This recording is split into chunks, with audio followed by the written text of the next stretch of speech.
السلام علیکم ورحمۃ اللہ وبرکاتہ۔ اشہد ان لا الہ الا اللہ وحدہ لا شریک لہ ونشہد ان محمدا عبدہ ورسولہ، اما بعد فاعوذ باللہ من الشیطان الرجیم۔ قال اللہ تعالی فی شان حبیبہ ان اللہ وملائکتہ یصلون علی النبی یا ایہا الذین آمنوا صلوا علیہ وسلموا تسلیما۔ اللہم انا نحمدک۔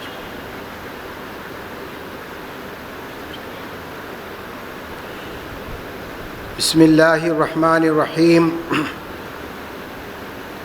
سبحان الذي أسرى بعبده ليلا من المسجد الحرام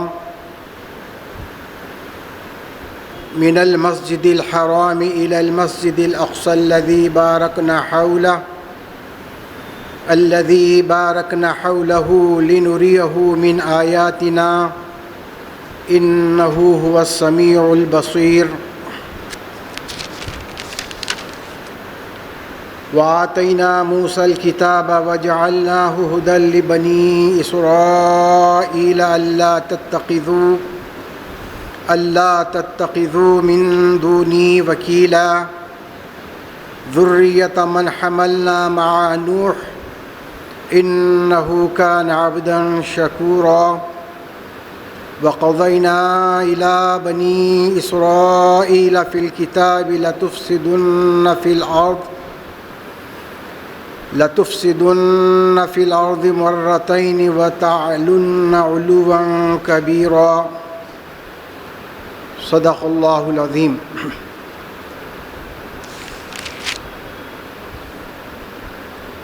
حاضرین اکرام،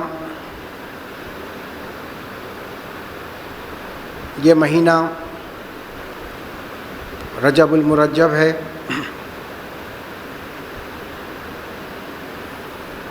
یہ بہت فضیلتوں والا مہینہ ہے۔ اس کی فضیلتیں، اس کے فضائل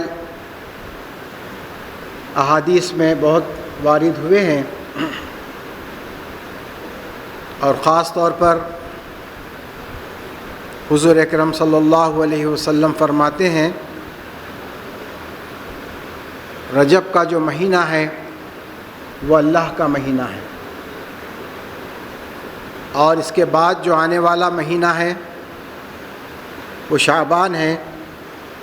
تو حضور اکرم صلی اللہ علیہ وسلم فرماتے ہیں کہ شعبان الشہری، شعبان میرا مہینہ ہے، اور رمضان امت کا مہینہ ہے۔ تو یہ اللہ کا مہینہ ہے، اور پھر ہمارے لیے حضرت قبلہ عالم کے عرس شریف کا مہینہ ہے یہ 7 رجب۔ 6 رجب کو حضرت معین الدین چشتی رحمۃ اللہ علیہ کا عرس ہوتا ہے، اور اسی مہینے کی 27ویں شب معراج ہے، اور اس کے اندر بہت سے فضائل ہیں۔ حضور اکرم صلی اللہ علیہ وسلم فرماتے ہیں، ایک دعا جو آپ نے سکھائی ہے کہ اس رجب سے شعبان میں ہم کو رکھ، اور پھر رمضان سے ہم کو ملا دے۔ تو رجب کا تعلق جا کر رمضان سے ملتا ہے، اور رمضان کی جو فضیلت ہے وہ آپ سب پر عیاں ہیں، لیکن خاص طور پر رمضان اور رجب ہمارے لیے اور بھی خاص مہینے ہو جاتے ہیں، اس لیے کہ 4 رمضان المبارک حضرت قبلہ عالم کے یوم ولادت کی تاریخ ہے، اور 7 رجب آپ کا عرس شریف کی تاریخ ہے۔ اللہ تعالیٰ نے جب انسانوں کو پیدا کیا تو انسانوں کے جینے کے لیے، ان کے زندہ رہنے کے لیے جو چیز جس چیز کی بھی ضرورت رہی وہ انسان کے آنے سے پہلے آ چکی تھی، اور انسان جو عام طور پر کہا جاتا ہے کہ اشرف المخلوقات ہے، یہ بس جتنی سمجھ ہے اتنی بات کی جاتی ہے۔ اشرف کہتے ہیں سب سے شریف کو، سب سے زیادہ جو شریف ہوتا ہے اس کو اشرف کہتے ہیں۔ تو وہ یہی سمجھتے ہیں کہ تمام حیوانوں میں انسان بھی ایک حیوان ہے لیکن اشرف ہے، سب سے زیادہ عزت والا ہے۔ جبکہ ہمارے پاس یہ مسئلہ حل ہوتا ہے کہ انسان اشرف المخلوقات نہیں بلکہ جمیع مخلوقات جتنے ہیں ان کا یہ سردار ہے۔ اس کے اندر تمام مخلوقات جمع ہیں، اس لیے ہمارے پاس اس کو اشرف نہیں کہا جاتا۔ اور جب انسان آنے کے بعد میں جس مقصد کے لیے پیدا کیا گیا تھا، جب اس مقصد کو بھول گیا تو اللہ تعالیٰ اس کو یوں ہی نہیں چھوڑا بلکہ اس کی روحانی غذا کے لیے بھی انتظام فرمایا۔ وہ انبیاء علیہم السلام، انبیاء آتے رہے اور انسانوں کی تربیت کرتے رہے۔ اب الگ بات یہ ہے کہ اللہ کی طرف سے معزز شخصیت بن کر ان کو بنا کر اللہ تعالیٰ انبیاء کو بھیجا، اور پھر انسان کتنا ظالم ہے کہ اللہ کی دی ہوئی تمام نعمتوں کا استعمال کر رہا ہے اور پھر اللہ کی ہی نافرمانی کر رہا ہے۔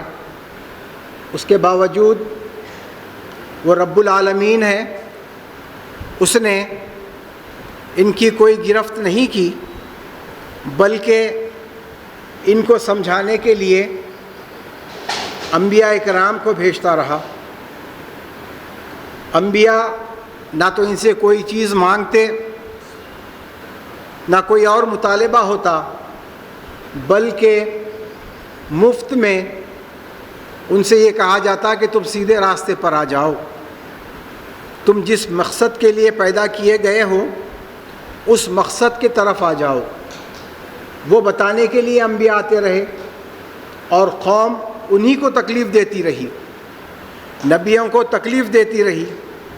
یہ کیا بات ہے کہ انبیاء اللہ کی طرف سے آئے اور تکالیف جھیلتے رہے، اس لیے کہ یہ تکالیف بندوں کی طرف سے جو دی جا رہی تھی یہ ان کی ارتقاء کا سامان تھا۔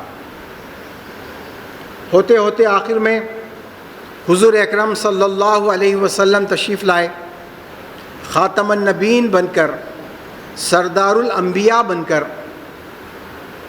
رحمت للعالمین بن کر آپ تشریف لائے۔ آنے کے بعد آپ کی قوم نے بھی آپ کے ساتھ وہی سلوک کیا جو دیگر انبیاء کے ساتھ کیا گیا تھا، لیکن آپ سردار ہونے کے ناطے اب آپ کے زمانے میں جو بھی تھا اپنے مقام پر وہ سردار ہی تھا۔ حضور اکرم سردار الانبیاء تو آپ کو تکلیف دینے والا بھی ابو جہل، سردار الجہلا، جاہلوں کا وہ سردار، کیونکہ جو مقام جتنا بڑا ہوتا ہے آزمائش بھی اتنی بڑی ہوتی ہے۔ تو حضور اکرم صلی اللہ علیہ وسلم کے بعد کوئی نبی آنے والا نہیں ہے، اس لیے جو تکالیف آپ کو دی گئی، جو مصیبتیں آپ کو اٹھانی پڑی، آپ سے پہلے کسی نبی کو اتنی تکلیف نہیں دی گئی، اور پھر آپ کے بعد امت میں بھی اتنی تکلیف نہیں ہوگی جتنی تکلیفیں آپ نے اپنے صحابہ کے ساتھ اٹھائیں۔ آپ صرف یہ کہہ رہے ہیں کہ قولوا لا الہ الا اللہ وتفلحوا، کہ لا الہ الا اللہ محمد رسول اللہ پڑھو اور فلاح پا جاؤ۔ تو جو قوم آپ کو امین کہہ رہی تھی، آپ کو صادق کہہ رہی تھی، وہی قوم آپ کو ستانے کے لیے کھڑے ہو گئی، اسی قوم سے آپ کو تکالیف دی گئی، حتیٰ کہ ایک موقع ایسا بھی آیا کہ حضور اکرم صلی اللہ علیہ وسلم اور صحابہ کو شعبہ ابی طالب میں 3 سال قید رہنا پڑا۔ آپ کا سوشل بائیکاٹ کیا گیا، سماجی مقاطعہ جس کو کہتے ہیں، یعنی آپ سے نہ کوئی بات کرے گا، نہ آپ سے کوئی لین دین ہوگی، نہ کسی دکان پر آپ جا کر کوئی چیز خرید سکتے ہیں، نہ کسی سے بات کر سکتے ہیں، جو ان سے بات کیا اس کو بھی وہ سزا دی جانے والی۔ ایسے 3 سال آپ نے گزارا۔ کیا جرم رہا؟ کوئی جرم نہیں ہے، بلکہ احسان کرنے کے لیے آپ قوم پر آئے اور قوم آپ کے ساتھ یہ زیادتی کی، اور پھر اللہ تعالیٰ کی طرف سے بھی آزمائشیں ایسی ہوتی ہیں کہ پتہ چل جاتا ہے کہ اصلی کون ہے، نقلی کون ہے۔ اللہ کی طرف سے احسان، جو تکالیف یا آزمائش ہوتی ہے، اس کی وجہ یہی ہوتی ہے کہ بندے کو آزمایا جائے کہ کھرا کون ہے، کھوٹا کون ہے، اور پھر دنیا میں وہ نمونہ مثال بن کر کھڑے ہو جائیں، کہ اس کے بعد میں اگر کوئی اس راہ پر چلے تو جب اس کو تکالیف پہنچی تو اس کے سامنے ایک نمونہ ہو کہ ہاں، جب اللہ کی راہ میں نکلتے ہیں، اللہ کے لیے جب کھڑے ہو جاتے ہیں تو ان تکالیف کا سامنا کرنا پڑتا ہے۔ پھر کیسے کیسے تکالیف؟ شعبہ ابی طالب کی تکلیف، جہاں پر پتے کھانے پڑے، حتیٰ کہ چمڑا بھون کر کھانا پڑا، یہ بھی اتنی تکلیف ہوئی۔ اس کے بعد جب اس کا یہ ختم ہو گیا تو پھر آپ طائف کے لیے جاتے ہیں۔ طائف ایک مقام ہے، وہاں پر تبلیغ اسلام کے لیے آپ تشریف لے جاتے ہیں، اور آپ یہ سمجھتے ہیں کہ وہاں کے لوگ سمجھدار ہیں، چلو ان کو سمجھائیں گے، سردار ہیں وہاں پر زیادہ۔ جب آپ وہاں پہنچتے ہیں تو اس سے زیادہ تکلیف آپ کو دی جاتی ہے، آپ کو لہو لہان کر دیا جاتا ہے، جس کو خون خان جس کو کہتے ہیں، خون کر دیا جاتا ہے، آپ کے جسم سے خون بہنے لگتا ہے، حتیٰ کہ اتنا خون بہتا ہے کہ وہ خون بہہ کر آپ کے نالین میں جب آ جاتا ہے تو نالین پیر سے چمٹ جاتے ہیں۔ اتنے آزمائش ہونے کے بعد اللہ تعالیٰ ثبوت دیتا ہے کہ ہم نے آپ کو چھوڑا نہیں ہے، ہم آپ کے ساتھ موجود ہیں۔ حضرت خدیجۃ الکبریٰ رضی اللہ تعالیٰ عنہ، جنہوں نے آپ کا جان اور مال سے ساتھ دیا، مثالی آپ زوجہ محترمہ ہیں، ام المومنین ہیں، آپ کا بھی وصال ہو جاتا ہے، اور آپ کے چچا کا بھی انتقال ہو جاتا ہے، حضرت طالب، وہ بھی دنیا سے گزر جاتے ہیں، جن کا کچھ سپورٹ تھا۔ اب ہر طرف بظاہر کوئی بھی نظر نہیں آتا، اور صرف تکالیف ہی تکالیف نظر آ رہے ہیں۔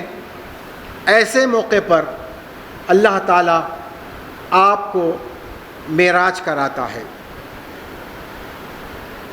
اور فرما رہا ہے اللہ تعالیٰ، سبحان الذی اسریٰ بعبدہ لیلا من المسجد الحرام الی المسجد الاقصی الذی بارکنا حولہ لنریہ من آیاتنا انہ هو السمیع البصیر۔ یہ سورہ بنی اسرائیل ہے، اس کی پہلی آیت ہے یہ، اس کو سورہ اسراء بھی کہتے ہیں۔ تو اللہ تعالیٰ یہاں پر فرما رہا ہے کہ پاک ہے وہ ذات جس نے سیر کرائی اپنے بندے کو ایک رات میں مسجد حرام سے مسجد اقصی تک، بابرکت بنایا تاکہ ہم اسے اپنی نشانیاں دکھائیں۔ انہ هو السمیع البصیر، وہ سننے والا اور دیکھنے والا ہے، سننے والا دیکھنے والا ہے۔ یہ خاص طور پر آیت کے آخر میں جو اللہ تعالیٰ کے صفات بیان کیے جاتے ہیں اس سے آیت کا گہرا تعلق ہوتا ہے۔ جو صفت آخر میں آتی ہے اس کو لے کر اگر ہم آیت کی تشریح کریں تو آیت بہت جلد سمجھ میں آتی ہے۔ تو یہاں پر اللہ تعالیٰ فرما رہا ہے انہ هو السمیع البصیر، وہ سننے والا دیکھنے والا ہے۔ تو اللہ تعالیٰ فرما رہا ہے کہ میرے پیارے حبیب صلی اللہ علیہ وسلم، ہم دیکھ رہے ہیں آپ کے اوپر کیسی کیسی آزمائشیں آ رہی ہیں، اور ہم سن رہے ہیں جو آپ کے زبان مبارک سے نکل رہا ہے۔ جہاں پتھر برسائے جا رہے ہیں تو اللہ تعالیٰ دیکھ رہا ہے، اور پھر فرشتے کو بھیجتا ہے، پہاڑوں والا فرشتہ اللہ دیکھ کر بھیج رہا ہے۔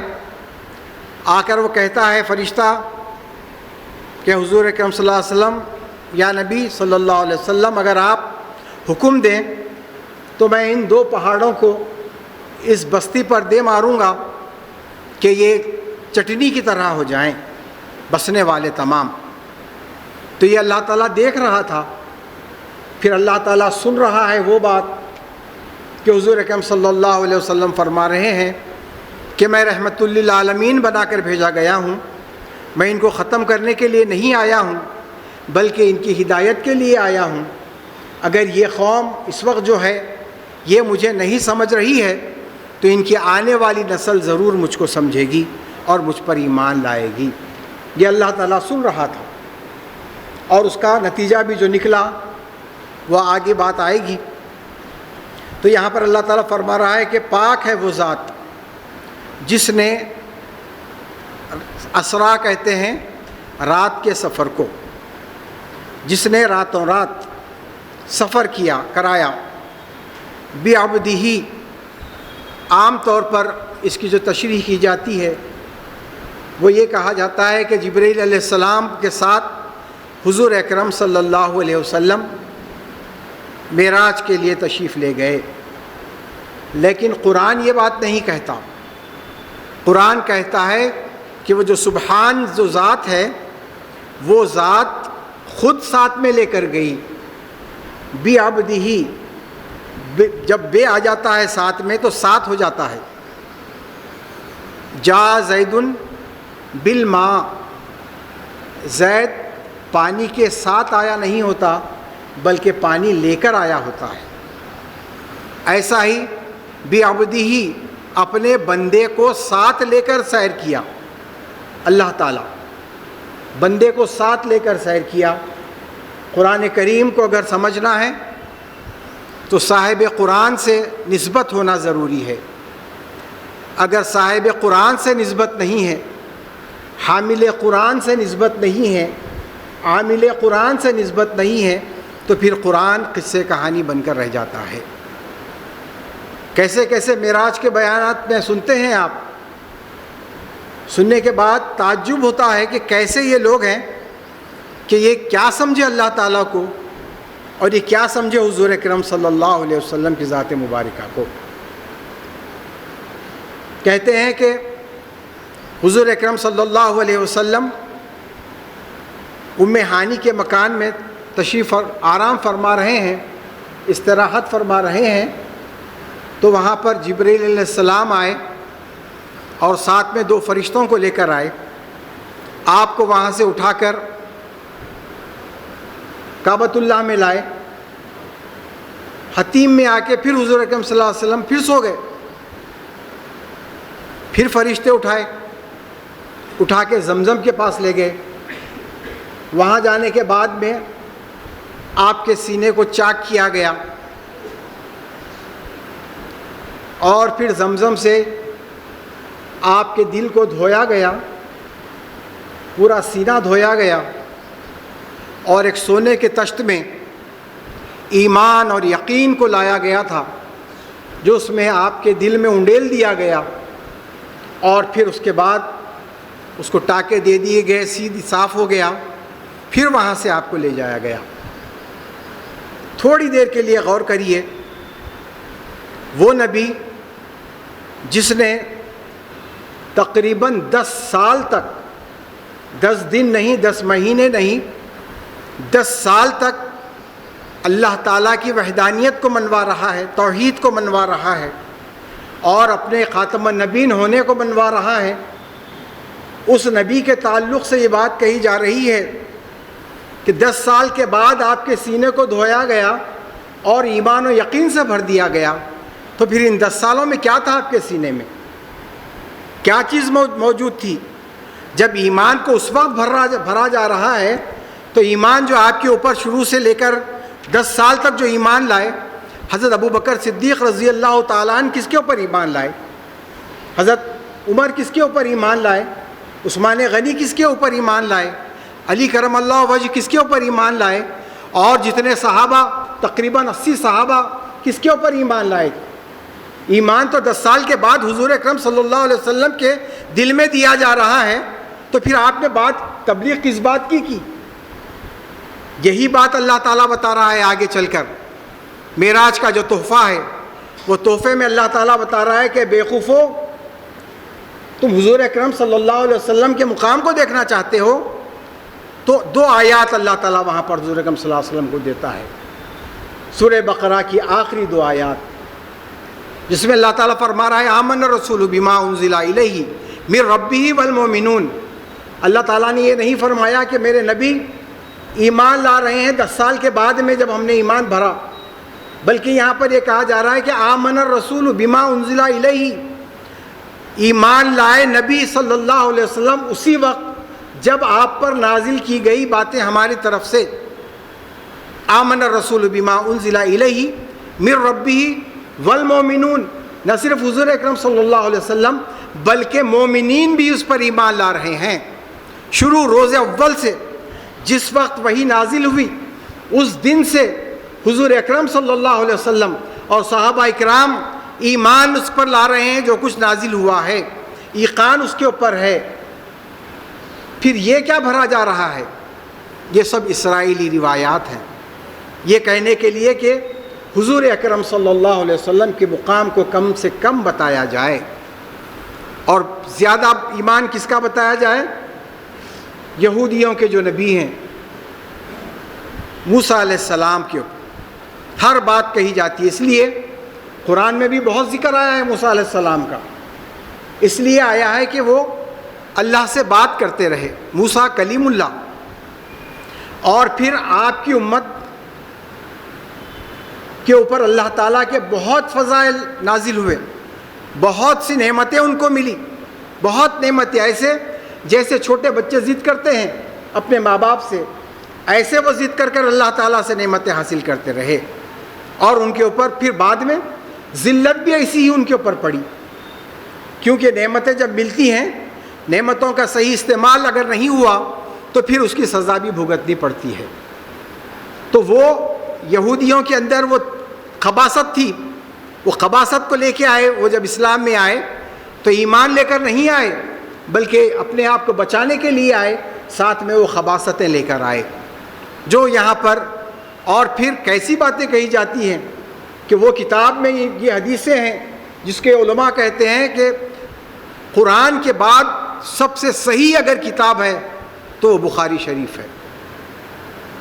ہو ہی نہیں سکتا ایسا، قرآن کا کسی سے مقابلہ نہیں ہو سکتا، اس لیے کہ قرآن اللہ تعالیٰ کی طرف سے نازل شدہ ہے، اور پھر جمع کرنے والا بھی اللہ تعالیٰ ہی ہے۔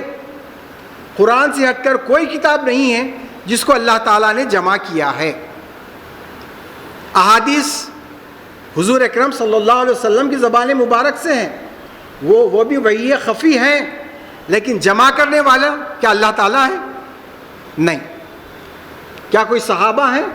نہیں، بلکہ تابعین میں سے ہیں جو اس احادیث کو جمع کیے ہیں. تقریباً 200 سال کے بعد میں احادیث جمع ہوئے.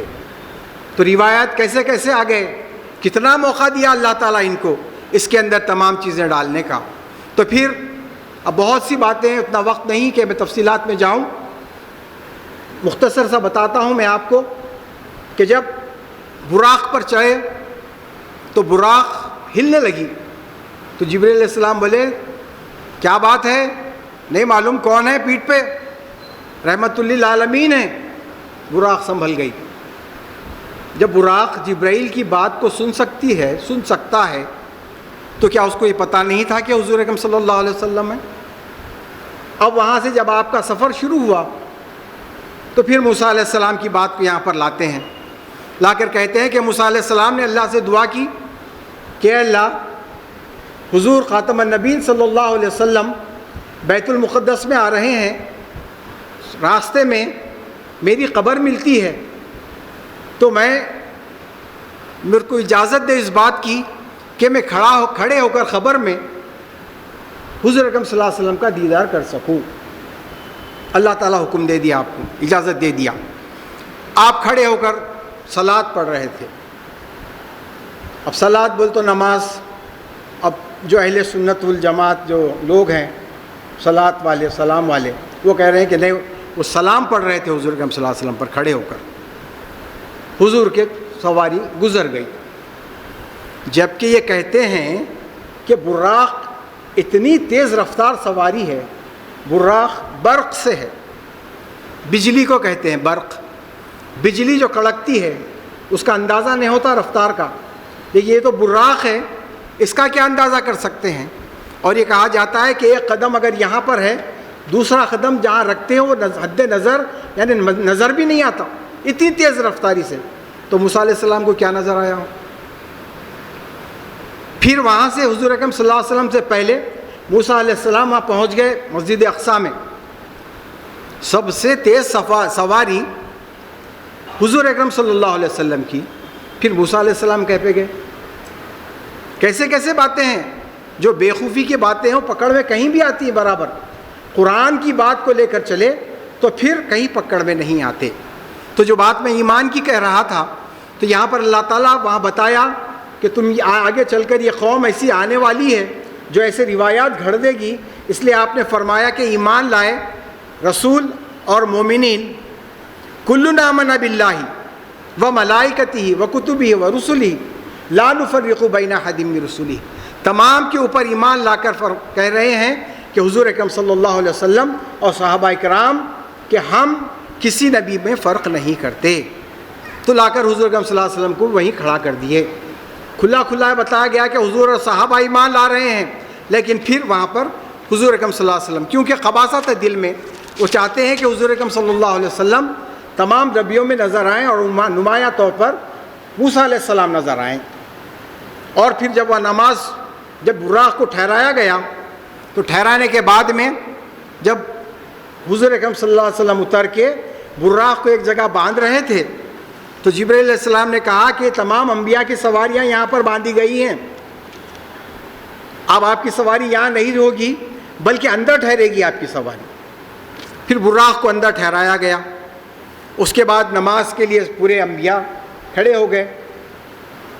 حضور کو یہ بتایا گیا جبرائیل علیہ السلام کی طرف سے کہ یہ جو دکھ رہے ہیں آپ کو لوگ، یہ کوئی بھی ایسے ویسے نہیں ہے، یہ پورے نبیاں ہیں. تو حضور فرمایا ارے پورے نبیاں ہیں تو کسی کو بڑھاتے ہوں گے آگے، آدم علیہ السلام کو یا ابراہیم علیہ السلام کو نماز کے لیے آگے بڑھاتے ہوں گے. حضور ٹھہر گئے وہاں پر. جبرائیل علیہ السلام آگے بڑھ کے ہاتھ پکڑ کے حضور کا آگے بڑھا کے بولے آپ امامت کیجئے. حضور امامت کر لیے. اب اس کے بعد میں چلا سفر اوپر شروع ہوا. پہلے آسمان پہ پہنچتے ہی کھٹکا مارے تو اندر سے فرشتے نے پوچھا کون؟ تو بولے میں جبرائیل. فرشتہ اندر ہے، دروازہ ابھی کھلا نہیں ہے.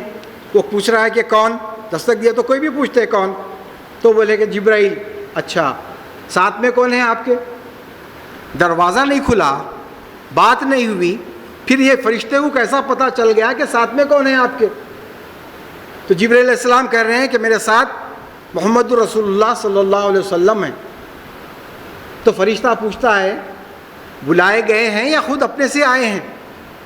نہیں، اللہ کی طرف سے بلایا گیا ہے۔ ہاں پھر ٹھیک ہے۔ دروازہ کھل گیا، آ کے دیکھتے ہی وہاں پر آدم علیہ السلام سے ملاقات ہوئی۔ آدم علیہ السلام بولے کہ میرے پیارے بیٹے، پیارے نبی، تم پر سلامتی ہو۔ اب اس طریقے سے چلتا رہا معاملہ، 7ویں آسمان تک چلے گیا۔ تفصیلات میں گئے تو بہت وقت ہو جاتا۔ 7ویں آسمان پر ابراہیم علیہ السلام سے ملاقات ہوئی۔ ان سے پہلے جو موسیٰ علیہ السلام عیسیٰ علیہ السلام سے ہوئی تو وہ کیا کہہ رہے ہیں؟ اے ہمارے بھائی، آپ پر سلام ہو۔ اے عقی، یا عقی، السلام علیکم، کہ میرے بھائی آپ پر سلامتی ہو۔ حضور اکرم صلی اللہ علیہ وسلم نبیوں کے بھائی ہیں۔ کیسا کہاں کہاں دھوکہ دیا جا رہا ہے، غور کریے آپ۔ ہر جگہ، کوئی جگہ ایسی نہیں چھوڑے وہ جہاں پر حضور اکرم صلی اللہ علیہ وسلم کی شان میں گستاخی کہاں پر ہو سکتی ہے، شیطانی وسوسے سے برابر وہاں انہوں نے گستاخی کی۔ کہ کہہ رہے ہیں کہ موسیٰ علیہ السلام کہہ رہے ہیں کہ میرے بھائی السلام علیکم، حضور کے بھائی ہیں۔ حضور تو باپ ہیں سب کے باپ ہیں، انبیاء کے بھی باپ ہیں، ابو الانبیاء ہیں آپ کے طرف سے تو انبیاء آئے۔ حضور اکرم صلی اللہ علیہ وسلم اس وقت سے نبی ہیں۔ نبی خاص طور پر لفظ استعمال ہوا ہے کہ جب آدم ابھی آب و گل کے مناظر طے کر رہے تھے، اس وقت سے آپ نبی ہیں۔ تو جتنے انبیاء آئے آپ کے نور کے ذرات ہیں، بھائی نہیں ہو سکتے۔ اب وہاں پر آگے چلے بڑھے اور بہت آگے بڑھتے رہے، جہاں تک مختصر کرتے ہوئے تو مطلب یہ ہے کہ ہر جگہ یہ بتانے کی کوشش کی گئی کہ حضور اکرم صلی اللہ علیہ وسلم تمام نبیوں کی طرح ایک نبی ہیں۔ لیکن اللہ تعالیٰ ہر جگہ جو عاشق ہیں، جو واقعی دل سے قرآن کریم کی پڑھتے ہیں اور حضور اکرم صلی اللہ علیہ وسلم کی تعظیم کرتے ہیں، عزت کرتے ہیں، اللہ تعالیٰ ان کو بھی قدم قدم پر حضور اکرم صلی اللہ علیہ وسلم کی عظمت بتایا ہے، سمجھایا ہے۔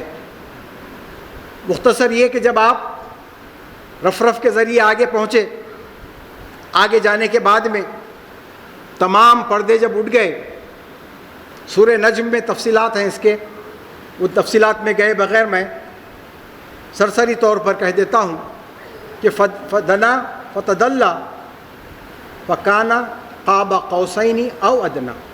دنا، آپ قریب ہوئے، اللہ کے آپ قریب ہوئے۔ فتدلا، بس اور قریب ہوئے۔ کتنے قریب ہوئے؟ پہلے اللہ کے قریب ہوئے اور پھر اتنا قریب ہوئے، کانا قاب قوسین او ادنا۔ کیسا انداز ہے قرآن کریم کے بیان کرنے کا، کیسا اللہ تعالیٰ بتا رہا ہے۔ اتنے قریب ہوئے جیسے یہ دو کمان ہیں، دو کمانوں کے بیچ کا جو فاصلہ ہے، کیا فاصلہ ہوتا ہے دو کمانوں کے بیچ میں؟ ادھر سے ایک کمان ہے، ادھر سے ایک کمان ہے، بیچ کا جو پلر ہے اس میں فاصلہ کہاں پر ہے؟ کانا قاب قوسین او ادنا، اس سے بھی قریب۔ اب یہاں ہم کو کچھ بھی سمجھ میں یہاں تو فاصلہ نظر نہیں آ رہا، تو اللہ تعالیٰ کہتا ہے کہ اس سے بھی قریب ہوئے۔ تب باقی کیا رہا وہاں پر؟ جب وہاں پہنچنے کے بعد حضور اکرم صلی اللہ علیہ وسلم تحفہ پیش کرتے ہیں اپنے طرف سے، التحیات للہ والصلوات والطیبات، کہ اللہ کے سامنے تحفہ پیش کر رہے ہیں، تحیات پیش کر رہے ہیں آپ للہ، اللہ کے لیے، والصلوات، جو کچھ میری بدنی عبادتیں ہیں، والطیبات، جو روحانی عبادتیں ہیں۔ اور پھر یہ جب تحفہ پیش کیا گیا، اللہ تعالیٰ اس کو قبول کر کیا کہتا ہے آگے؟ السلام علیکہ ایھا النبی، اے نبی صلی اللہ علیہ وسلم۔ اب اس کو ترجمہ کریں تو اے وہ خاص نبی، یہ ایھا النبی، النبی ہے یہاں پر، تو خاص نبی، سب عام نبی نہیں بلکہ خاص نبی فرما رہا ہے اللہ تعالیٰ کہ السلام علیکہ ایھا النبی، آپ کے اوپر سلامتی ہو، ورحمۃ اللہ، اللہ کی رحمت ہو، وبرکاتہ، اللہ تعالیٰ کی برکت ہو۔ اللہ کے طرف سے یہ تحفے میں دیا جا رہا ہے کہ سلام بھی ہے، رحمت بھی ہے، برکت بھی ہے۔ یہ رحمت اور برکت کیا کسی نبی کو ملی؟ صلوات کی بات تو آگے کی ہے۔ کیا کوئی نبی کے اوپر سلام سے بڑھ کر کوئی تحفہ ملا؟ جتنے انبیاء آئے سب سلام علیہ السلام، اللہ تعالیٰ ان کے اوپر سلامتی بھیجا، لیکن حضور اکرم صلی اللہ علیہ وسلم کو صلوات کی بات تو بہت آگے کی ہے، اس سے پہلے رحمت اور برکت فرما رہا ہے۔ تو حضور اکرم صلی اللہ علیہ وسلم کا انداز دیکھیے، کیسے آپ نے اپنی امت کی تربیت فرمائی، کیسا آپ کو اپنے صحابہ اکرام کے اوپر یقین ہے کہ کس مقام والے ہیں وہ۔ آپ فرماتے ہیں السلام علیکہ ایھا النبی ورحمۃ اللہ وبرکاتہ والسلام علینا وعلی عباد اللہ الصالحین، کہ میرے اوپر یہ سلامتی، رحمت اور برکت ہے، تو ساتھ ہی ساتھ میرے جو صالحین ہیں، جو آپ کے صالحین بندے ہیں، یعنی صحابہ اکرام ہیں، اور پھر اولیاء اللہ ہیں، نیک بندے ہیں اللہ تعالیٰ کے، ان کے اوپر بھی حضور اکرم صلی اللہ علیہ وسلم اس کو لوٹاتے ہیں۔ اپنے پاس نہیں رکھ لیے حضور، اس لیے کہ جو مقام حضور اکرم صلی اللہ علیہ وسلم کو دیا گیا، اس مقام پر آپ نے اپنے امتیوں کو بھی لے کھڑا کر دیا۔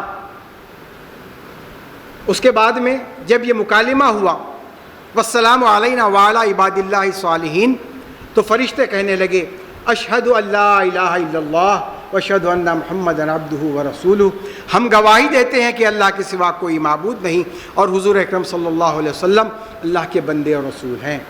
یہ ہے التحیات جو ہم ہر نماز میں پڑھتے ہیں۔ اور پھر نماز کی ابتدا کہاں سے ہو رہی ہے؟ کہ مقام ابراہیم کو اللہ تعالیٰ فرماتا ہے کہ مصلی بناؤ، واتخذوا من مقام ابراہیم مصلی، کہ تم مقام ابراہیم کو اپنا مصلی بناؤ، یعنی نماز کی تم ابتدا کرو تو ابراہیم علیہ السلام کے اس مقام پر کھڑے ہو کر ابتدا کرو جہاں پر ان کی انتہا ہوئی تھی۔ کب پڑھے ابراہیم علیہ السلام انی وجہت وجہیہ؟ اس وقت پڑھے جب آپ تارے کو دیکھے کہ یہ ہو سکتا ہے میرا رب۔ جب وہ ڈوب گیا تو آپ کہنے لگے کہ ڈوبنے یہ رب میرا نہیں ہو سکتا۔ اس کے بعد جب چاند نکلا تو آپ نے چاند کو دیکھ کر کہا کہ یہ چمک رہا ہے زیادہ، یہ میرا رب ہو سکتا ہے۔ تو یہ جب ڈوب گیا تو جب بھی آپ نے کہا کہ یہ میرا رب نہیں ہو سکتا۔ جب سورج کو آپ نے دیکھا، یہ مقام روحانیات کی بات ہے کہ وہاں پر آپ دیکھ رہے ہیں دیدار ہو رہا ہے، جب سورج کو آپ دیکھتے ہیں، وہ سورج جب بہت زیادہ چمک رہا ہے تو آپ کہتے ہیں کہ ہاں ضرور یہ میرا رب ہوگا، بہت زیادہ چمکنے والا ہے۔ لیکن جب یہ ڈوب جاتا ہے تو آپ فرماتے ہیں کہ ڈوبنے والا میرا رب نہیں ہو سکتا۔ اس کے بعد آپ یہ کہتے ہیں انی وجہت وجہیہ للذی فطر السماوات والارض حنیفا وما انا من المشرکین۔ تو جب آپ یہ آخر میں پڑھ رہے ہیں تو ایک مسلمان جب نماز کے لیے کھڑا ہوتا ہے تو ابتدا میں پڑھتا ہے، اس کی ابتدا ہو رہی ہے یہاں سے، انی وجہت وجہیہ، جا نماز پر کھڑے ہوتے ہی یہ پڑھتے ہیں۔ اللہ تعالیٰ یہ بتا رہا ہے۔ اور پھر یہ نماز تحفہ کب ملا؟ تحفہ نماز کا معراج میں ملا۔ معراج میں پھر یہاں پر بھی دھوکہ دینے کی بات کہی جاتی ہے کہ آپ کو نماز کے لیے جب اللہ کے قریب پہنچے تو اللہ تعالیٰ آپ کو تحفہ دیا نماز کا۔ تو کتنے رکعت دیا؟ 50 رکعت دیا۔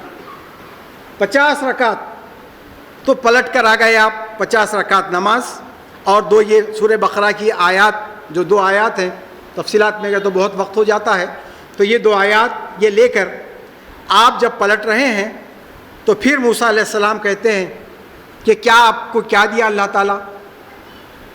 موسیٰ علیہ السلام سے پہلے ابراہیم علیہ السلام ملے واپسی میں، ابراہیم علیہ السلام نہیں پوچھے اللہ آپ کو کیا دیا بول کے، موسیٰ علیہ السلام پوچھ رہے ہیں یہاں پہ آنے کے بعد کیا دیا اللہ تعالیٰ آپ کو؟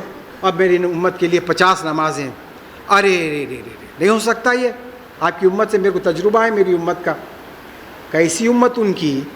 اس کو جب بچا کے لے کے آئے، لا کے کھلائے پلائے، اللہ کے پاس سے من و سلوا ملا، اور پھر اس کے بعد من و سلوا کھانے کے بعد امت بولی، منہ پھکا پڑ گیا موسیٰ، پیاز ککڑی مسور کی دال ادرک لہسن یہ دلا ہمارے کو اللہ سے بول کے۔ موسیٰ علیہ السلام بہت ناراض ہوئے، خیر تفصیلات بہت ہیں اس کے۔ تو یہ قوم کھلا پلا کے جوان تندرست تب ہو گئی، جب اس کے بعد اللہ کی طرف سے یہ حکم آیا کہ موسیٰ بیت المقدس کی فتح تمہارے نام لکھ دی گئی ہے، بس آپ نکلو، فتح مل جائے گی آپ کو۔ آپ بہت خوش ہو کر آتے ہیں، آ کے کہتے ہیں کہ اے میری قوم خوشخبری ہے کہ بس بیت المقدس فتح ہونے والا ہے، چلو ہماری حکومت ہوگی وہاں پر، چلو ہم جائیں گے وہاں پر، صرف ہم کو جانا ہے لڑنے کے لیے وہاں پر. تو کیا کہتی ہے قوم جس کو پال پوس کے اللہ تعالیٰ اپنے ہاتھ میں گود میں بڑا کرے ویسا کیا، تو وہ قوم کیا کہہ رہی ہے؟ فَذَهَبْ أَنْتَ وَرَبُّكَ فَقَاتِلَا إِنَّا هَاهُنَا قَاعِدُونَ. اے موسیٰ تمہارا رب جا کے لڑ لو، جب فتح مل جائے گی تو ہم پھر وہاں پر فتح کے نخارچی بن کر آ جائیں گے. وہاں پر آزمائش ہم سے نہیں ہو سکتی، برداشت نہیں ہو سکتی.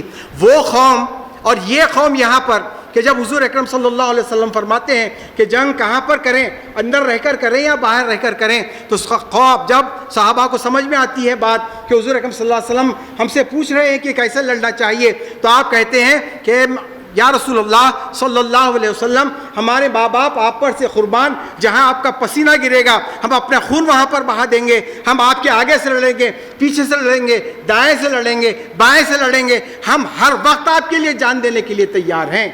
یہ قوم ہے، صرف بولے نہیں بلکہ بتائے کر کے، عمل کر کے بتائی. یہ قوم، یہ امت ایسی ہے، ان کی امت ایسی ہے جو کھا پی کے بھی نہیں آتی بول کے بول دی. وہ امت کی مثال یہاں پر دے رہے ہیں کہ میرے کو تجربہ ہے قوم کا، وہ نہیں پڑھ سکتی آپ کی امت، اور کم کرا کے آئیے. پھر چلے حضور اکرم صلی اللہ علیہ وسلم. پہلے 5 بولتے تھے، اب کیا شرم آئی شاید، اب 10 کم ہوئے بول کے بول رہے ہیں. ایک وقت 10 کم ہو گئے، پھر 10 کم ہوئے، پھر 10 کم ہوئے، اس کے بعد میں آئے تو 5 ہو گئے. آخر میں پوچھے کتنے؟ 5. نہیں یہ بھی نہیں ہو سکتا، یہ بھی نہیں کر سکتی امت بول کے کیا بولتے ساتھ میں؟ دیکھ رہے ہیں کیسی نمازیوں کی حالت ہے. اب اس وقت کی جو حالت ہے وہ بتاتے ہیں، صحابہ کو پیش نہیں کرتے یہاں پہ، یہاں آنے کے بعد میں پیش کرتے ہیں کہ دیکھو نمازیوں کا کیا حال ہے. جمعہ کے دن دیکھو کتنے رہتے، عیدین میں دیکھو کتنے رہتے، اس کے بعد میں فجر ظہر عصر مغرب عشاء میں دیکھ لو کتنے رہتے. اس کے ہاستے بولے تھے موسیٰ علیہ السلام استغفر اللہ، جو غلطی کرتا ہے اس کی مثال نہیں ہوتی، مثال اچھائی کی ہوتی ہے. وہ اچھائی کی مثال صحابہ اکرام ہیں، صحابہ اکرام کے حیات طیبہ ہے جو ہمارے لیے نمونہ ہے. یہ جو نماز کو نہیں آنے والے ہمارے لیے نمونہ نہیں ہے. نماز پڑھ کے جو اپنا خون جہاد اسلام کے لیے بہائے وہ ہمارے لیے نمونہ ہے. تو اس طریقے سے ہر جگہ دھوکہ دیا گیا. تو یہ بتایا گیا. پھر اس کے بعد تھوڑا سا اس کو ایڈجسٹ کرنے کے لیے بولے کہ موسیٰ علیہ السلام بولے تھے اللہ میں تیرے کو دیکھتا ہوں بول کے، تو اللہ بولا لن ترانی، تم نہیں دیکھ سکتے میرے کو. تو اللہ کی دیکھنے کی بہت خواہش تھی، تو حضور جا کے اللہ کو دیکھ کے آ رہے تھے، تو وہ نور اللہ کا حضور کے آنکھوں میں نظر آ رہا تھا، اس لیے موسیٰ علیہ السلام بار بار حضور کو بھیج رہے تھے. نعوذ باللہ. ارے جو خود نور ہے مجسم، اس کو دیکھ رہے ہیں تو اور کیا چیز دیکھنا باقی ہے. اور جس نے کہہ دیا من رآنی فقد رأى الحق، جس نے مجھ کو دیکھا اس نے اللہ کو دیکھا، اس کو دیکھ رہے ہیں، اس وجود مقدس کو دیکھ رہے ہیں. پھر یہ خواہش ابھی کچھ باقی ہے. یہ سب دھوکہ دینے والی باتیں ہیں. تو اللہ تعالیٰ یہ چاہتا ہے کہ تم عمل کرو. جب تکالیف ہوں گے تو اللہ کی طرف سے تم کو معراج ہوگی، تمہارے مقامات بلند ہوں گے. اسرا کہتے ہیں رات کے سفر کو، معراج کہتے ہیں بلندی کا زینہ، جو چڑھنے کا سیڑھی کو کہتے ہیں معراج. تو اللہ تعالیٰ خود بخود تم جو قربانیاں دیں گے اس کے نتیجے میں تمہارے مقامات کو اللہ تعالیٰ بلند کرتا جائے گا. اس کے لیے 1300 سال تک صرف کہانیاں قصے سناتے گئے، لیکن اس کے بعد وجود مقدس اللہ تعالیٰ کی طرف سے کھڑا ہوتا ہے اور ڈنکے کی چوٹ پر اعلان کرتا ہے کہ حضور اکرم صلی اللہ علیہ وسلم کی سیرت کو دیکھنا چاہتے ہیں، آپ کے عمل کو دیکھنا چاہتے ہیں، صحابہ اکرام کے عمل کو دیکھنا چاہتے ہیں، تو آؤ پھر خانقاہ سرور عالم میں. یہاں پر سوائے حضور اکرم صلی اللہ علیہ وسلم کے عشق کے کچھ اور نہیں ہے.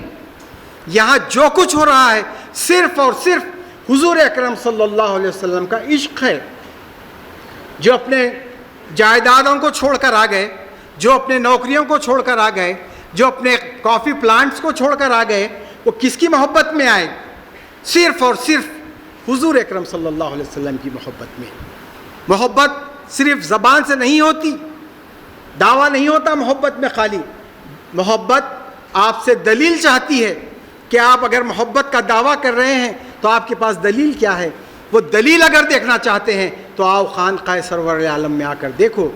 101 سال ہو چکے ہیں ہجری کے حساب سے, اور الحمدللہ جو 1924 میں 1343 ہجری میں اسی رجب المرجب کی 27ویں شب میں یعنی معراج کی شب میں آپ نے دیندار انجمن کا قیام عمل میں لایا, آج تک الحمدللہ من وعن اسی راستے پر جماعت چل رہی ہے.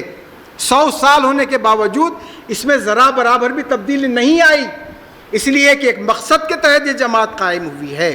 وہ مقصد کیا ہے؟ ہندوستان کو جنت نشان بنانا ہے. یہ مقصد سامنے ہے, اس لیے مقصد کے سامنے جب ٹارگٹ کچھ ہوتا ہے تو پھر وہاں پر کوئی چیز نظر نہیں آتی.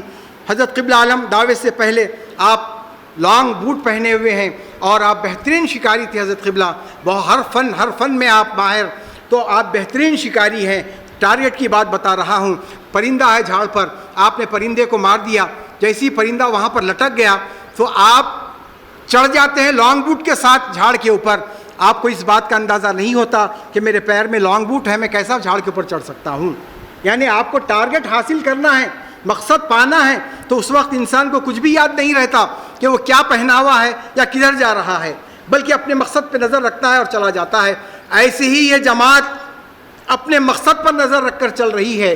سبحان الذی اسری بعبدہ یعنی پاک ہے, پاک نے بندوں کو پاک کیا اور پاک جماعت کا قیام عمل میں فرما لایا اور ایک پاک مقصد دیا. وہ پاک مقصد کو پورا کرنے تک یہ جماعت اپنے مقصد سے ہٹنے والی نہیں ہے. جب مقصد پورا ہوگا تب اللہ تعالیٰ کی طرف سے بات الگ ہوگی, لیکن اس وقت تک چاہے راستے میں کچھ بھی آ جائے, کانٹے بھراٹے آئیں, گڑھے آ جائیں, پتھر آ جائیں, حکومت آ جائے, یا پھر ہمارے یوسف کے بھائیاں آ جائیں, یہ جماعت کسی کی پرواہ کرنے والی نہیں ہے. اس لیے پرواہ نہیں کرتی کہ اس کے سامنے بس منزل ہے. حضور اکرم صلی اللہ علیہ وسلم, صحابہ اکرام کا نقش عمل ہے, نقش قدم جو آپ کے ہیں وہ جگمگاتے ہوئے ہمارے سامنے ہیں, اسی کے اوپر عمل کرتے ہوئے چلے جا رہے ہیں اور یہ کرتے ہی چلے جائیں گے.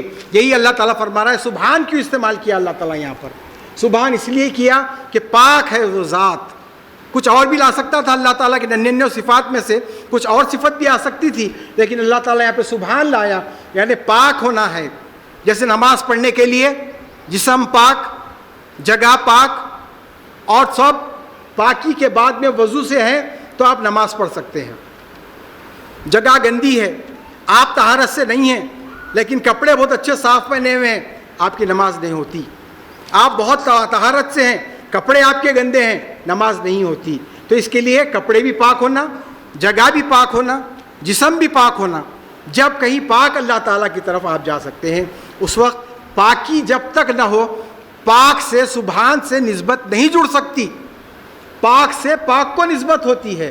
وہ پاک ذات آ کر سب کو پاک کیا تو تب کہیں جا کر یہ مقامات یہاں پر ملے. اور الحمدللہ اللہ تعالیٰ اسی نہیں چھوڑتا, بلکہ بذا ان کو معلوم ہوتا ہے جو اس راستے میں چلتے ہیں اور مصیبت اٹھاتے ہیں, اور ان کو یہ معلوم ہوتا ہے کہ جو جتنے ہم کو تکالیف یا آزمائشیں ہم پر آ رہی ہیں, یہ آزمائشیں ہمارے مقامات کو بلند کرنے کے لیے آ رہے ہیں. بچے کا جب امتحان لیا جاتا ہے تو پتہ ہوتا ہے اس کو کہ اگر یہ امتحان میں پاس کر لوں گا تو میں پھر آگے کی کلاس میں جاؤں گا. امتحان نہیں دینے والا بچہ آگے نہیں بڑھ سکتا. ویسے ہی اللہ کے راہ میں جب نکلتے ہیں, آزمائشیں ہوتے ہیں تو اس کے مقامات بلند ہوتے ہیں, اس کو خوشخبریاں دیے جاتے ہیں, اس کو الہامات ہوتے ہیں, بشارات ہوتے ہیں اللہ کی طرف سے. یہی اس کی حیات کے, اس کے لیے آکسیجن کا کام کرتے ہیں, اس کے لیے گلوکوز کا کام کرتے ہیں. جو بشارات ہوتے ہیں وہ بشارات کی وجہ سے یہ آگے ہی بڑھتے جاتا ہے. تو اللہ تعالیٰ سے دعا ہے کہ اللہ تعالیٰ ہم تمام سے دین اسلام کی خدمت لے اور اسلام کو بڑھانے کے لیے تن جان اور مال سے ہماری قربانیوں کو قبول فرما. بارک اللہ لنا ولکم فی القرآن العظیم ونفعنا ایاکم بالآیات وذکر الحکیم. انہ تعالی جواد کریم بر رؤوف رحیم رب حلیم برحمتک یا ارحم الراحمین.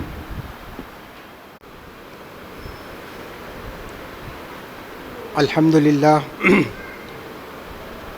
الحمدللہ الحمدللہ رب العالمین الرحمن الرحیم مالک یوم الدین. ایاک نعبد و ایاک نستعین اهدنا الصراط المستقيم صراط الذين أنعمت عليهم غير المغضوب عليهم ولا الضالين آمین۔ سورہ فاتحہ یہ وہ سورت ہے قرآن کریم کی، اگر اس کی تلاوت نماز میں نہ کی جائے تو نماز نہیں ہوتی۔ وہ نماز چاہے فرض ہو، واجب ہو، سنت ہو، نفل ہو، کوئی بھی نماز ہو، جب تک سورہ فاتحہ کی تلاوت نہیں ہوتی اس وقت تک نماز نہیں ہوتی۔ کیا وجہ ہے کہ اللہ تعالیٰ روزے کو زمین پر فرض کرتا ہے، زکوٰۃ کو زمین پر فرض کرتا ہے، حج کو زمین پر فرض کر رہا ہے، لیکن نماز ایک ایسی عبادت ہے جس کو اللہ تعالیٰ عرش پر بلا کر دے رہا ہے۔ تو جو نعمت جتنی بلندی پر دی جاتی ہے اتنی اہمیت کی حامل ہوتی ہے۔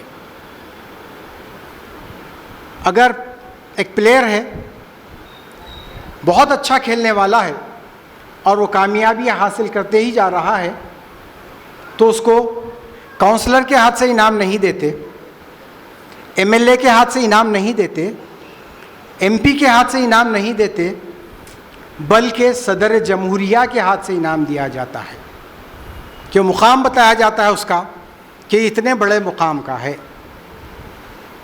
تو پھر یہ صلاۃ کیا ہے جو وہاں پر بلا کے دی جا رہی ہے؟ صلاۃ جس کے معنی ہم نماز سمجھ رہے ہیں، صرف معنی نماز نہیں ہے، بلکہ اسلام کی ریڑھ کی ہڈی ہے صلاۃ۔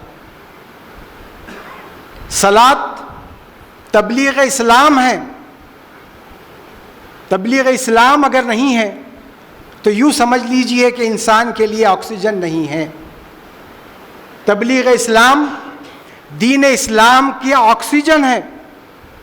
جب تک تبلیغ اسلام جاری رہے گی، اسلام کی تبلیغ جاری رہے گی، اس وقت تک اسلام توانا نظر آئے گا۔ جب تبلیغ اسلام کو چھوڑ دیا جائے گا اس کے بعد اسلام خود بخود تنزل میں آتا ہوا نظر آئے گا۔ لیکن اسلام تنزل میں نہیں آتا، مسلمان تنزل میں آتا ہے۔ اسلام تو ہر وقت بلند رہتا ہے کیونکہ اللہ کی طرف سے ہے۔ یہ حضور اکرم صلی اللہ علیہ وسلم اور صحابہ اکرام کو دیا گیا تحفہ ہے اسلام، یہ کبھی کمزور نہیں پڑتا، بلکہ ان کے ماننے والے کمزور پڑتے ہیں۔ ماننے والوں کی ذلت ہوتی ہے، اسلام کی ذلت کبھی نہیں ہوتی۔ جو اسلام سے جڑ جاتے ہیں ان کی عظمت ہوتی ہے، جو اسلام کو چھوڑ جاتے ہیں ان کی ذلت ہوتی ہے۔ جو اسلام کا کام کرتے ہیں ان کو عظمت ملتی ہے، جو اسلام کا کام چھوڑ دیتے ہیں وہ ذلت میں چلے جاتے ہیں۔ اللہ تعالیٰ کی طرف سے ذلت ان کو ملتی ہے جو کام چھوڑ دیتے ہیں، اور عظمت ان کو ملتی ہے جو کام کرتے ہیں۔ اور پھر خاص طور پر نماز ہے کیا؟ قیام کیا ہے؟ رکوع کیا ہے؟ قاعدہ کیا ہے؟ سجدہ کیا ہے؟ ہمارے پاس تو سب باتیں معلوم ہیں، مختصر دہراتے ہوئے میں آگے بڑھ جاتا ہوں۔ قیام کس کو کہتے ہیں؟ آپ کو معلوم ہے کہ انسان جو بنا ہے 4 چیزوں سے بنا ہے: آگ، ہوا، پانی، مٹی۔ یہ 4 چیزیں انسان کے اندر ہیں۔ اس کی تفصیلات درس قرآن میں آپ سن سکتے ہیں اور تقاریر کے موقع پر سن سکتے ہیں۔ خاص طور پر درس قرآن جو فجر اور مغرب کے بعد ہوتا ہے، اس کے درمیان تو ایسے ایسے نکات آتے ہیں کہ ہم سمجھ میں نہیں آتا کہ کہنے والا کیسے، کس کتاب سے پڑھ کر کہہ رہا ہے، کیونکہ فطری کتاب کے پڑھنے والے ہیں، کائنات کو پڑھنے والے ہیں، اس لیے یہ نکات آپ کو کسی کتاب میں نہیں ملتے بلکہ انسان کی فطرت میں خود نظر آتے ہیں۔ آگ کیا کرتی ہے؟ کام کیا ہے اس کا؟ قیام ہے اس کا، کھڑی ہو جاتی ہے سلگاتے ہی، قیام ہے۔ تو جب بندہ کھڑا ہوتا ہے تو اپنے جتنی صلاحیتیں ہیں، آگ والی صلاحیت، وہ تمام صلاحیتیں اللہ کے سامنے پیش کر دیتا ہے۔ اور جب رکوع میں جاتا ہے، رکوع کس کی حالت ہے؟ ہوا کی حالت ہے۔ جب وہ رکوع میں جاتا ہے تو تو پھر اپنے اندر جو صلاحیتیں ہوا کی تفصیلات وقت نہیں ہے کہ وہ ہوا کے کیا خصوصیات ہیں، آگ کے کیا ہیں، وہ عناصر کے میں بتاؤں، بس یہ بتاتے چلوں کہ جو میرے اندر ہوا کی جو خصوصیات ہیں وہ تمام خصوصیات اللہ کے سامنے میں پیش کر رہا ہوں رکوع کی صورت میں. اور پھر قاعدہ ہے، سجدہ ہے. سجدہ کیا ہے؟ پانی ہے. پانی کی جو خصوصیت ہے وہ تمام خصوصیات میں سجدے میں جا کر اللہ کے دربار میں پیش کر رہا ہوں. اور پھر ہوا کی خصوصیت قاعدے میں ہے، وہ جو اللہ کے سامنے میں پیش کر رہا ہوں. یعنی میرے کو جو اللہ تعالیٰ بنایا ہے آگ، ہوا، پانی، مٹی سے، اس کے جتنے خصوصیات ہیں وہ تمام کے تمام ایک بندہ نماز میں کھڑے ہو کر اللہ سے کہتا ہے کہ اللہ تعالیٰ تو مجھے ان کو جو میرے تابع کیا ہے میں تیرے خدمت میں ان کو پیش کرتا ہوں اور دعا کرتا ہوں کہ مجھے اس قابل بنا کہ میں ساری دنیا کے لیے جو تیرا پیغام ہے وہ پہنچانے والا بن جاؤں. اس لیے بندہ وہاں پر سر رکھتا ہے. تحقیق تو چل رہی ہے، ہر بات کی تحقیق چل رہی ہے. رکوع کیوں ہے، سجدہ کیوں ہے، قیام کیوں ہے، یہ تمام باتوں کی ہو رہی ہے تحقیق. تو اب تحقیق ہوئی اس بات کی کہ سجدے میں آخر ایسی کیا بات ہے کہ اللہ تعالیٰ فرماتا ہے کہ جب بندہ سجدے میں ہوتا ہے تو سب سے زیادہ میرے قریب ہوتا ہے. تو پھر کیا خصوصیت ہے اس کے اندر؟ تحقیق کی گئی تو پتہ چلا کہ اصل انسان کے سوچنے کی جو صلاحیت ہے یہ اس جگہ ہوتی ہے. یہاں پر جو آپ کی پیشانی ہے، پیشانی کے اوپر جو دماغ ہے، یہاں پر صلاحیت ہوتی ہے انسان کے سوچنے کی، یہاں مرکوز ہوتی ہے صلاحیت. تو وہ صلاحیت کو بندہ اللہ کے سامنے رکھ دیتا ہے کہ اللہ میری جو سب سے بڑی خوبی یہ ہے کہ میں سوچ سکوں کسی بات کو عمل کرنے سے پہلے، وہ صلاحیت میں تیرے قدموں میں رکھتا ہوں. اب یہاں سے اس کو لے کر میں ساری دنیا میں پھیلوں گا. اس لیے سورہ فاتحہ ہر رکعت میں رکھی گئی ہے، ہر نماز میں ہے کہ بندہ پہلے تسلیم کرے اس بات کو کہ میری زندگی کا مقصد صرف اور صرف تیری حمد قائم کرنا ہے، اللہ کی حمد قائم کرنا ہے. تو اس کے لیے اپنی جتنی صلاحیت ہے پوری صلاحیت کو اللہ کے سامنے پیش کر دے تو اللہ تعالیٰ مجھے وہ توفیق دے گا کہ میں اس کی حمد کو دنیا میں قائم کر سکوں. الحمدللہ رب العالمین، کہ رب العالمین کون ہے؟ جس کے لیے تمام تعریف، تمام الحمد، الف لام استغراقی کہتے ہیں اس کو. قادر الکلام صاحب سے ہم سنتے تھے تو ہمارے ذہن میں ایسا بیٹھا ہوا ہے کہ بس زبان پہ آتے ہی وہ جملہ آ جاتا ہے ساتھ میں کہ الف لام استغراقی ہے. جب ہم بچپن میں سنتے تھے نہیں معلوم تھا استغراقی کون سا ہوتا ہے، الف لام اور کون سے کچھ جتنے ہیں وہ کون کون سے ہیں کچھ نہیں معلوم، بس سنے اور یاد رہا. تو بعد میں پتہ چلا اب استغراقی کس کو کہتے ہیں، یعنی جہاں پر آ کر تمام تعریفیں غرق ہو جاتی ہیں اور کوئی تعریف باقی نہیں رہتی، اس کو استغراقی تعریف کہتے ہیں. تو وہ تعریف بندہ یہاں پر کہہ رہا ہے اللہ کے سامنے کھڑے ہو کر کہ صرف اور صرف تیری تعریف باقی رہے گی دنیا میں، اور کسی کی تعریف باقی رہنے والی نہیں ہے. اور تمام تفصیلات اس کے اندر آگے بیان کیے گئے ہیں.